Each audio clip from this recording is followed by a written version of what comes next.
what we're going to do first is put in lighting fixtures. Now, most of the lighting fixtures that come with Revit, they're components. You can download them, or they have a few inbuilt. They actually require to be put into a ceiling. So as you can see, we don't actually have a ceiling at the moment in this model. So I'm going to go to my 3D model and throw in a ceiling. So I'll just quickly do that. I'll just turn on my section box here so I can do it in 3D.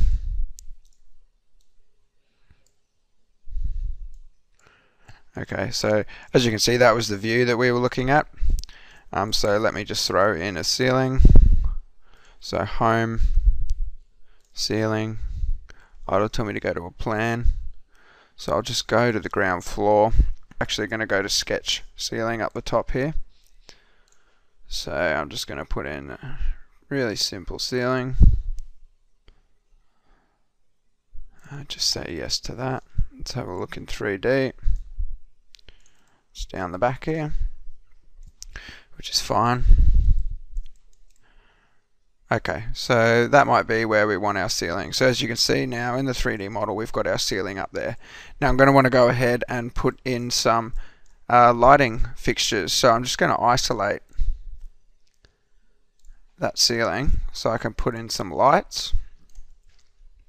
So I'm going to go to component here, place a component.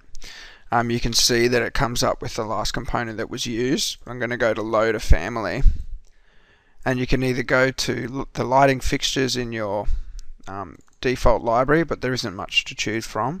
I like to go to the international metric library, then lighting fixtures, and then you have a bit more of a range of lights that you can choose from. So let's just go with, I usually use these downlight recess can. Okay. So you can see now, like, as soon as I'm hovering it over the ceiling, it'll let me place it, but as soon as I move it off the ceiling, it won't. So I'm going to go in and put it one here. Let's just have a look at that. So you can see in my ceiling, it's got some. It tells you the volts for the lighting fixture. Turn my thin lines on. But you can see that the light is actually cut a hole in the ceiling for me to use. Now, one thing I've noticed, there are a few tricks with Revit lighting. It's not the easiest lighting to deal with, and I found that you actually do need a fair amount of these components in the ceiling to make it work. So I'm just going to copy that, CO, and I'll just copy it across here. And then I'm going to copy both of them, CO, multiple times. So click multiple in the options bar, and let's just type that in. We'll type it in every 2 meters. So I'll just stretch that out and type in 2M, 2M, 2M, 2M. Okay, so you can see I've got a lot of lights in that ceiling now. How many do we have? I've got 10. Okay. So if I go back to my 3D view, you can see now, if I zoom in, that these lights are in that ceiling that I put in. If I might just walk forward a tiny bit. Okay. Okay, so let's have a look where we're at. Now, let's go to the rendering dialog box, which is down here. And you can just choose whatever print settings you want, and we'll just render to the screen size at the moment. For those of you that don't know the difference, when you render to the screen size, if you zoom out or zoom in, that's how many pixels it renders to, just depending what size that image is on your screen. So I'll just render this in the daytime first of all, just to show you the difference. So what I'm going to do is click render. I like taking this checkbox off so that I can see how long the render has actually taken. Now I might just pause the video while that's rendering. But just before I do that, I'll just show you over here in our rendering options that the lighting scheme that I checked was exterior sun only. So what that means is that the lights should not be on in this render. Okay, I'll just pause that. Okay, so that's a pretty basic render. It took 2 minutes 52, as you can see up here, and we only had it on medium quality setting.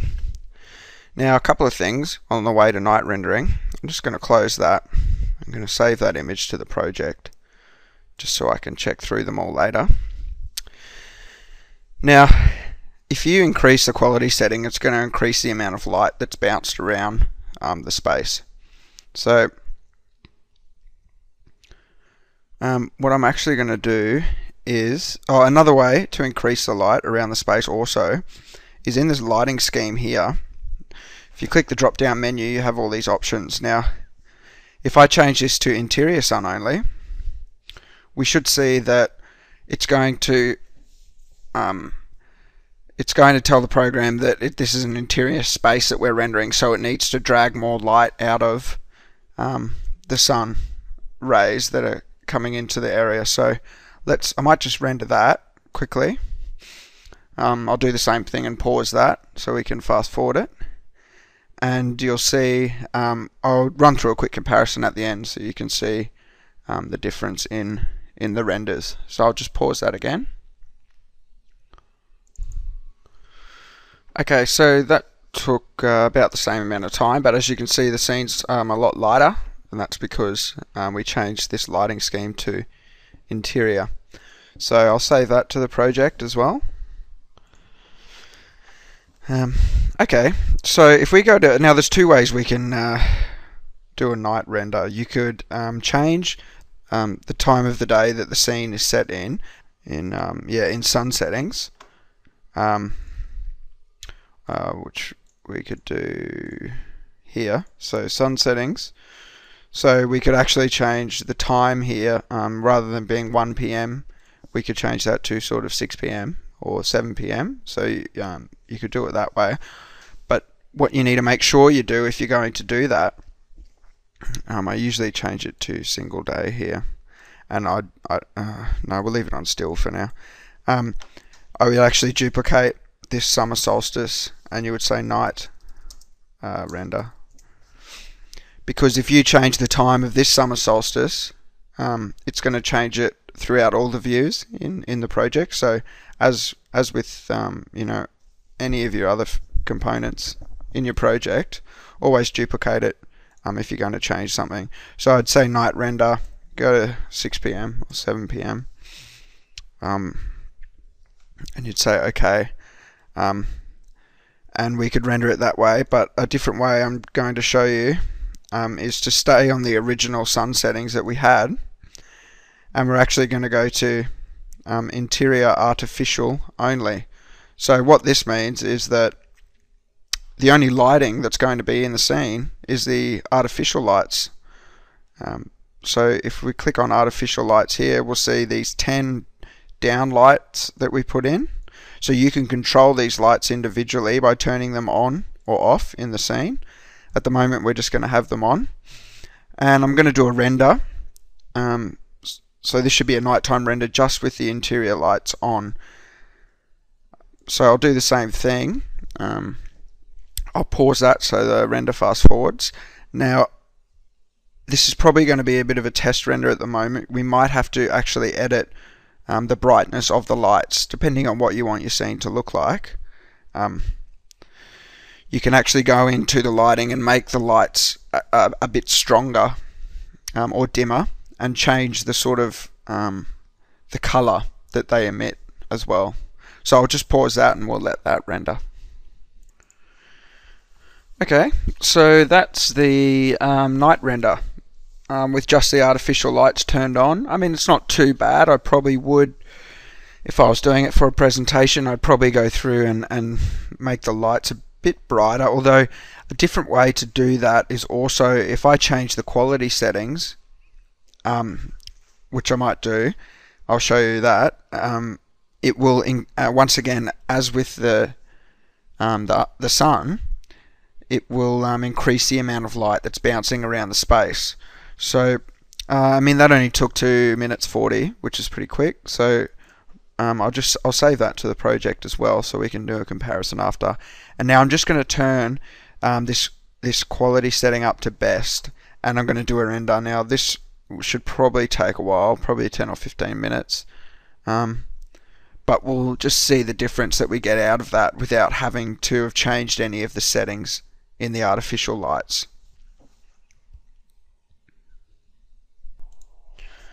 Okay, so that's that render on the best quality setting. That took almost an hour, which is a bit longer than I expected.